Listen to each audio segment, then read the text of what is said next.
My news editor, when I first started out in journalism, so I was fresh from North Yorkshire and arrived in London, used to say to me, it used to really puzzle me because I was on a medical publication, he used to say, I go to them with the story, and of course, young journalists' ambition was always to get the story on the front page. You know, you'd made it when you got onto the front page that week or that day or whatever. That's how journalists work, you know, want the story on the front page.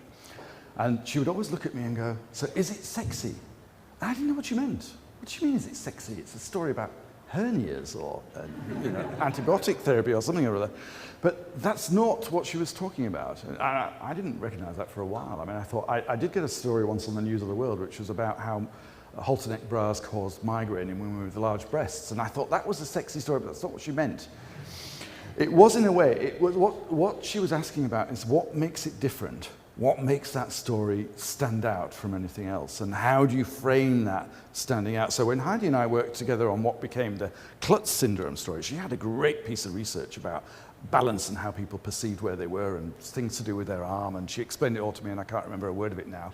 Because you know, I write the story and it goes out the other ear.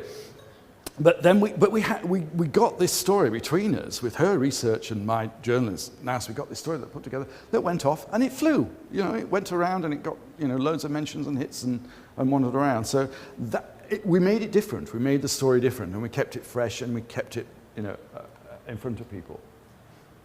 So it's about how that story is different and how our content.